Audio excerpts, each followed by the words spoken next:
अस्सलाम वालेकुम। सिर्फ 45 मिनट में बिलावल भुट्टो जरदारी ने सिर्फ करण थापर को ही नहीं बल्कि इंडिया के पूरे प्रोपेगेंडे को उड़ा कर रख दिया। बिलावल भुट्टो करण थापर के दरमियान जो इंटरव्यू हुआ है उसकी हाइलाइट्स आपके साथ शेयर करूंगी और साथ ही बिलावल भुट्टो की अच्छाइयाँ या क्या ग्रिप थी इस इंटरव्यू में वो आपको बताऊंगी, लेकिन कहाँ कहाँ पर बिलावल भुट्टो से गलती हुई है वो भी आपको इस व्लॉग में बताने जा रही हूँ। जिन लोगों ने अब तक चैनल सब्सक्राइब नहीं किया वो चैनल सब्सक्राइब कर ले। सबसे पहले वो 8 हाइलाइट्स, वो 8 टेक अवेज जो बिलावल भुट्टो और करण थापर के इंटरव्यू के हैं वो आपके साथ शेयर करने जा रही हूँ। करण थापर जिनकी शोहरत है कि वो बड़े ही सीजन्ड जर्नलिस्ट हैं, लेकिन इस इंटरव्यू में वो भी अपने जज्बात पर काबू ना रख सके और उनमें और गोदी मीडिया में कोई फ़र्क ना रहा। ये मैं नहीं कह रही, ये खुद इंडियंस या जितने भी लोगों ने ये इंटरव्यू देखा है उनके कमेंट्स आप जाके देखें इस इंटरव्यू के नीचे, तो वो यही कह रहे हैं कि उन्होंने मेहमान को बात करने नहीं दी।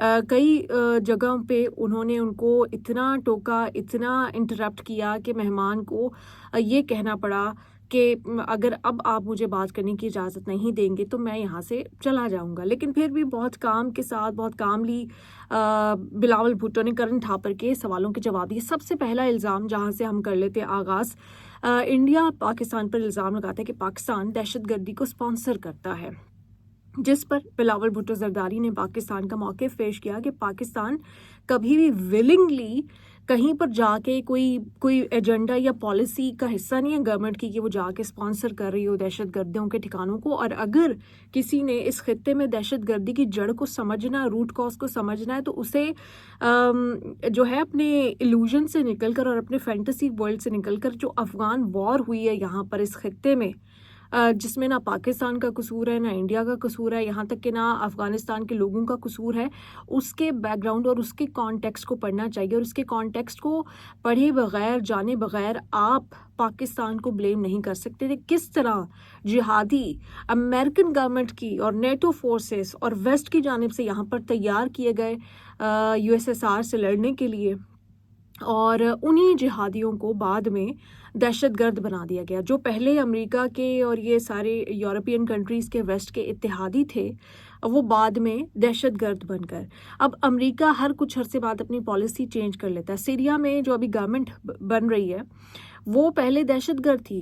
जो इस वक्त वहाँ के रूह रवा या जो वहाँ के मेन लीडर है शारे, मोहम्मद अल शारे, उसकी सर की कीमत लगाई हुई थी अमेरिका ने, और आज अमेरिकी सदर उससे मुलाकातें कर रहा है। सो अमेरिका की पॉलिसीज़, मगरिब की पॉलिसीज़ जो हैं वो इस खित्ते में बिगाड़ की असल वजह। उसके बाद फिर ये उन्होंने कहा कि पाकिस्तान तो खुद दहशतगर्दी का शिकार हुआ है, और ये बात ऑन रिकॉर्ड है, पूरी दुनिया मानती है कि 92,000 लाइव्स, आपको पहलगाम याद है, हम सब कंडेम करते हैं, आपको मुंबई अटैक्स याद है, हम सब कंडेम करते हैं, लेकिन पाकिस्तान में जो 92,000 जानें गई हैं उसके पीछे दहशतगर्द कौन है, उसके पीछे रूट कॉज कौन है, उसके पीछे सरगना कौन है, उसके पीछे मास्टरमाइंड कौन है, ये भी हम सब जानते हैं। लेकिन पाकिस्तान की हुकूमतों की जो कमज़ोरियाँ हैं, वो पाकिस्तानी जो लोग हैं उनका कभी भी मुकदमा इंटरनेशनली उस तरह से पेश ना कर सके। तो ये जो सिर्फ अगर पिछले साल की बात उन्होंने कहा करें तो 1000 से ज़ायद जानें पाकिस्तान में दहशतगर्दों से लड़ते हुए गई हैं,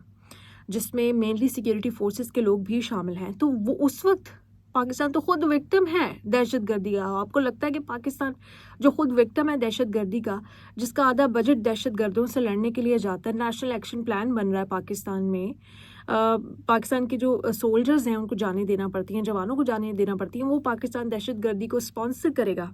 फिर उन्होंने कहा कि उनका खुद ज़ात पर्सनल उन्होंने दहशतगर्दी को झेला है, उनकी जो वालिदा हैं उनको शहीद किया गया था, और ये सब जानते हैं। उनकी वालिदा की एक रैली थी, उसमें धमाका किया गया था, उसमें भी सैकड़ों लोग जान से गए थे, और फिर उनकी वालिदा के पीछे दहशतगर्द पड़े हुए थे और फाइनली उनको शहीद कर दिया था। तो वो तो खुद विक्टिम है पर्सनली दहशतगर्दी का। इस तरह से उन्होंने मुकदमा पेश किया। फिर उन्होंने पहलगाम टेरर अटैक के ऊपर बात करते हुए कहा कि आज दिन तक इंडिया की गवर्नमेंट ने ना पाकिस्तान को और ना ही इंटरनेशनली कोई एविडेंस पेश किया है कि पाकिस्तान का इसमें हाथ है। यहाँ तक कि इंडियन मीडिया को आज तक ये नहीं पता, क्योंकि इंडियन मीडिया को तो बड़ी जल्दी खबर दे दी जाती है कि दहशतगर्द कौन थे जो पहलगाम अटैक जिन्होंने किया है, उनकी आइडेंटिटीज़ क्या हैं, उनकी उम्रें क्या थी, उनका रूट क्या था, वो कौन से पाकिस्तानी हैं। तो ये उन्होंने कहा कि आज तक इंडियन गवर्नमेंट इसमें नाकाम रही है, और पाकिस्तान ने पहले दिन से, जब से ये अटैक हुआ था, उसको कंडेम भी किया था, और ये भी कहा था कि हम किसी इंडिपेंडेंट सोर्स से, किसी न्यूट्रल सोर्स से इसकी इन्वेस्टिगेशन करा लेते, क्योंकि पाकिस्तान के हाथ क्लीन है। इस बात का भी करण थापर के पास कोई जवाब नहीं था कि एविडेंस के बगैर आप इल्ज़ाम कैसे लगा सकते हैं। आपका एविडेंस सिर्फ ये नहीं हो सकता कि 25 साल पहले ये हुआ था, इसलिए आज भी अगर कुछ हुआ है इंडिया में तो पाकिस्तान इसमें मुलव्विस है। ये आपका एविडेंस नहीं हो सकता। इसी वजह से पूरी दुनिया, चाहे वो G7 हो, चाहे वो क्वाड हो, चाहे वो ब्रिक्स हो, चाहे वो SCO हो, कोई भी आपकी बात मानने को तैयार नहीं, कोई भी पाकिस्तान को ब्लेम करने को तैयार नहीं, क्योंकि आपके पास एविडेंस नहीं है। पूरी दुनिया पागल नहीं है कि आप कहेंगे जी 25 साल 30 साल पहले पाकिस्तान ने ये किया था, इसलिए ये भी पाकिस्तान ने किया है। This is no evidence, this is stupidity. उसके बाद उन्होंने आपको पता है कि मुंबई अटैक्स का बार बार इंडिया हवाला देता है कि पाकिस्तान ने मुंबई अटैक्स कराए थे और पाकिस्तान ही एक उसमें शामिल था। तो फिर उन्होंने करण थापर साहब सवाल किया, क्योंकि वो सवाल ज़्यादा कर रहे थे और जवाब वो कम सुन रहे थे। उन्होंने सवाल किया कि मुंबई अटैक्स पे पाकिस्तान ने कोई एक्शन क्यों नहीं लिया। पाकिस्तान की जो अदालतें हैं, उन्होंने जो अगर कोई पाकिस्तानी इसमें मुलव्विस थे उनको सजाएं क्यों नहीं दी।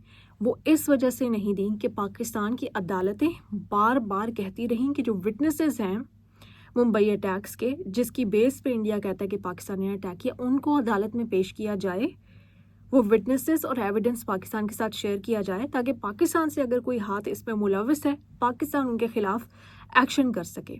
क्या ये आज तक हुआ? नहीं हुआ। अगर इंडिया सच्चा है मुंबई अटैक्स में भी, तो वो एविडेंस, वो विटनेसेस क्यों पाकिस्तानी गवर्नमेंट के साथ शेयर नहीं किए गए?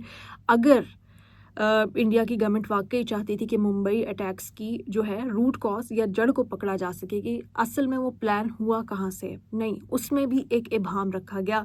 अजमल कसाब का नाम ले लो, ये ले लो, नाम ले लो, आप पेश तो करो पाकिस्तान की अदालत में। आप पाकिस्तान के ऊपर इल्ज़ाम लगाते तो पाकिस्तान को सही तरह से मिरर तो दिखाओ कि ये आपके लोग हैं, ये विटनेसेस हैं, ये एविडेंस हैं। फिर पाकिस्तान की अदालत भी उनको मुजरिम करार दे। अगर आप पेश करते एविडेंस और विटनेसेस और फिर पाकिस्तान की अदालत कुछ ना करती, फिर आप पाकिस्तान को ब्लेम करते। लेकिन खैर, ब्लेम करने के लिए इंडिया को किसी एविडेंस की ज़रूरत नहीं पड़ती। Pakistan is favourite subject of every Indian, so they just blame, they just do hate mongering all the time. Anyway, फिर बिलावल भुट्टो ने एक बड़ा अहम नुक्ता यहाँ पर उठाया कि मुंबई अटैक्स की आप बात करते हैं, वो जो एक पीस की कोशिशें होती रही हैं, समझौता एक्सप्रेस, उसमें 40 पाकिस्तानियों की जानें गई इंडिया के सरजमीन पर। आज तक उसकी इन्वेस्टिगेशन को क्यों रोका गया है? उसमें इंसाफ क्यों नहीं मिला? उसमें तो पाकिस्तान हर तरह से कोऑपरेट करने को भी तैयार है। वो केस मंतकी अंजाम तक क्यों नहीं पहुंचा? और उसकी जो इन्वेस्टिगेशन हुई थी, जिसमें एक आ गया था कि इंडिया के अंदर से वो प्लान किया गया है, ये जो दोस्ती या ये जो पीस था, इसको सैबोटाज करने के लिए, वो इन्वेस्टिगेशन क्यों पब्लिकली नहीं लाई गई? यहाँ पर करण थापर साहब के पास कोई सवाल नहीं था। फिर वही पाकिस्तान पे झूठ इतना बोलो, इतना बढ़ चढ़ कर बोलो, बार बार सेम सवाल करो, ताकि अगला बंदा जो है वो डिफेंसिव पोजीशन पे चला जाए और वो आपके सवालों में कंफ्यूज हो जाए कि वो सही जवाब ना दे सके। जो कि खैर बिलावल भुट्टो इतने कंफ्यूज हुए नहीं जितना करण थापर ने उनको करने की कोशिश की है। फिर पाकिस्तान ने जो एंटी टेररिज्म की एफर्ट्स की हैं, उसको फैटफ ने रिकग्नाइज किया है और इसीलिए पाकिस्तान को ग्रे लिस्ट से निकाला। पूरी दुनिया में पाकिस्तान को दहशतगर्द साबित करने के लिए इंडिया हर जगह कहता रहा कि पाकिस्तान को फैटफ ने ग्रे लिस्ट में रखा हुआ था। लेकिन जब उसी फैटफ ने पाकिस्तान को ग्रे लिस्ट से निकाल दिया, तो इन्होंने कहना शुरू कर दिया कि जी फैटफ को तो पता ही नहीं है। पाकिस्तान ने फैटफ के साथ को भी जो है वो फैटफ को बेवकूफ़ बना दिया और उसमें से निकल गया। अच्छा, वो फैटफ जब ग्रे लिस्ट में था पाकिस्तान, उस वक्त वो फैटफ समझदार थी, लेकिन जब वो ग्रे लिस्ट से निकालती है पाकिस्तान को, फिर वो बेवकूफ़ हो जाती है। तो ये जो हिपोक्रेसी, ये जो डबल स्टैंडर्ड्स हैं, इसकी बात उन्होंने ही की। फिर पाकिस्तान ने जो नॉर्थ वज़ीरिस्तान में, जो साउथ वज़ीरिस्तान में ऑपरेशन किया, ऑपरेशन ज़रब-ए-अज़्ब, ऑपरेशन रद्दुल फसाद, और अभी भी 2 ऑपरेशंस जारी हैं, ऑपरेशन ख़वारिज اور فتنۃ الخوارج اور فتنۃ الہندوستان. یہ فتنۃ الہندوستان کیوں کہا گیا کہ جو انڈین گورنمنٹ اسپانسر کرتی ہے بلوچستان میں دہشت گردی کو، BLA کو سپورٹ کرتی ہے، ان کو فتنۃ الہندوستان کہا جاتا ہے. خیر، اس کے بعد انہوں نے انڈیا کی جو یوتھ ہے اس کو ایڈریس کیا بلاول بھٹو نے، اور انہوں نے کہا کہ ہمیں پیس اور ڈائلاگ کی طرف بڑھنا چاہیے. پھر انہوں نے واٹر ٹینشنز کی بات کی کہ کسی پوری قوم کو ایک کلیکٹیو پنشمنٹ دینا، کیا یہ انڈیا کی اپنی اقدار ہو سکتی ہیں؟ وہ انڈیا جو ایک وقت میں پالسٹائن کی سپورٹ کرتا تھا، آج وہ پیلسٹائن کے اوپر سیز فائر کی قرارداد سے بھی پیچھے ہٹ گیا ہے نریندر مودی کے دور میں.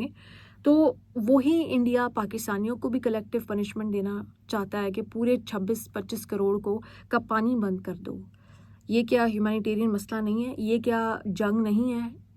از it not act of war? It is an act of وار.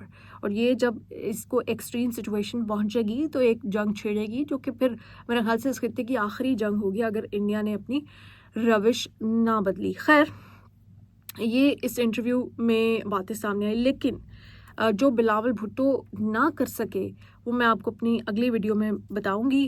یہ انٹرویو بڑا امپورٹنٹ تھا، 45 منٹس کا انٹرویو تھا. اگر آپ لوگوں نے نہیں دیکھا تو میں نے اس کو سمرائز کر دیا آپ سب کے لیے.